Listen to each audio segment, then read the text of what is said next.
बताइए जरा कि तेजस्वी यादव भी पूछ रहे हैं और यहाँ बैठे दोनों पहले से पूछ रहे हैं कि भाई 1000 से ज्यादा विधायक हैं, 300 से ज्यादा सांसद हैं बीजेपी के, उनके यहाँ छापेमारी क्यों नहीं होती? सब दूध के धुले हैं क्या? नहीं, आपका सवाल मैं आ रहा हूं सर आपके पास। सवाल मेरा शाजिया जी से है। नहीं, साजिया जी से ये पूछ लीजिए ना कि हेमंत विश्वा शर्मा के साथ आपके रिश्ते प्रगाढ़ वो हुए, आप ही पूछ लेगा सर, इसकी वजह तो बता दीजिएगा। पहले मैं अपने सवाल का जवाब दे दूं, उसके बाद आपके सवाल केवल हमारे प्रति ऐसे क्यों आ रहे हैं? आपने उनको इतने आसान सवाल क्यों दे दिए? मैं राजीव जी कह रहा हूं कि मैंने जब आपने सवाल पूछा राजीव रंजन जी, तो मैंने कहा था कि सवाल मैं खुद चाहता था पूछूं, लेकिन आपने पूछ लिया है तो आप ही के माध्यम से पूछ लूंगा। पहला सवाल मैंने पूछ लिया, आपका फॉलोअप सवाल मैं रख रहा हूं सामने। शाजिया जी। हाँ? तो सबसे पहले जी देखिए, आवाज मुझे वापस आ रही है। आपने पीसीआर से कह दिया कि आवाज ठीक कर दे।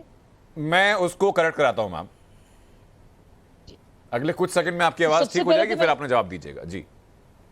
जी सबसे पहले तो मैं ये कहूंगी कि जो भी पार्टी हमारे देश में अभी है, जो सत्ता पर काबिज है राज्य में या केंद्र में, मुझे लगता है मापदंड खुद को अपने अपने बदलने होंगे। और अगर हमारे प्रधानमंत्री कह रहे हैं और साफ तौर से चुनौती दे रहे हैं कि या तो देश की जनता और राजनेता भ्रष्टाचारियों के साथ हैं तो वो तय कर ले, या फिर भ्रष्टाचार विरोधियों के साथ हैं तो इसका भी नतीजा सामने आ जाए, तो इसमें जो है हर चीज बाइनरी जैसे तय होती है। मैं उसके सख्त विरोध में हूँ, लेकिन कम से कम इसमें कि भ्रष्टाचार के साथ हम लोग दे रहे हैं कि भ्रष्टाचार के विरोध में हम लोग खड़े हैं, इसको लेकर हमें क्लैरिटी करनी पड़ेगी।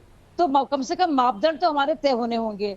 अगर इस डर के मारे कि छींटे हमारे ऊपर ना पड़ जाएं और हम भ्रष्टाचार की बात ही ना करें और हम आगे के भी दौर में लगातार भ्रष्टाचार मुक्त सरकार ना दे पाए, तो मुझे लगता है ये तो अपने आप में शर्म की बात है।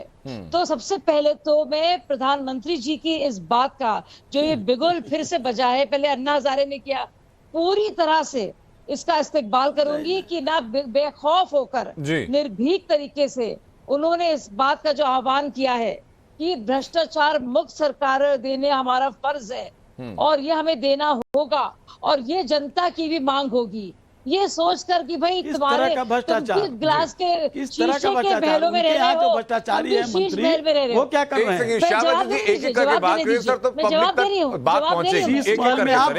मैं जवाब दे रही हूँ, मैं आपकी बात का जवाब दे रही हूँ। अब रही बात कि भाजपा के कुछ नेताओं के खिलाफ भी जांच होनी चाहिए, और जांच चल रही थी। देखिए, आपको याद है यूपीए सरकार के तहत जब मैं अन्ना हजारे आंदोलन में, आपने देखा मैं उस टीम का हिस्सा थी जी, तो वो कौन लेके आया था? यूपीए सरकार ने तो शुरुआत की नहीं थी।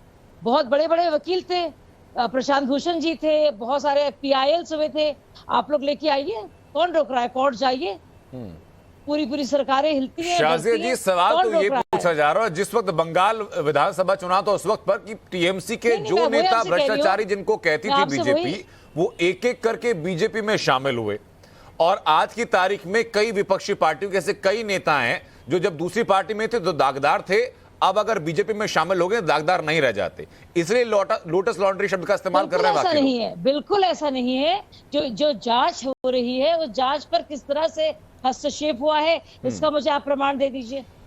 जांच अपनी जगह है और मुझे लगता नहीं उसके साथ कोई भी हस्तक्षेप कर सकता है जी। और दूसरी बात, अगर हस्तक्षेप है तो उसका भी प्रमाण दे दीजिए। और तीसरी और सबसे जरूरी बात, जहां जहां गिरफ्तारियां हुई हैं या पैसा पकड़ा गया है, प्रमाण सबके सामने है। क्या आप कह रहे हैं, आप सोच रहे हैं कि जो टीएमसी का जो पैसा पकड़ा गया है, जो करोड़ों रुपए का कैश के जो पहाड़ दिख रहे हैं, वो पकड़ने नहीं चाहिए थे? आपको क्या लग रहा है कि शराब के नशे में पूरे दिल्ली शहर महानगरी जो है डूब जाए और शराब के मुनाफाखोरों के पास सारा का सारा पैसा चला जाए दिल्ली के राजस्व का? वो सही है? तो हम लोग को चुप रहना चाहिए जी। मतलब ये भाई ऐसी सरकारें चलती थी, ये था राजधर्म गठबंधन सरकारों का। इनसे ये पूछ लीजिए, गुजरात में जो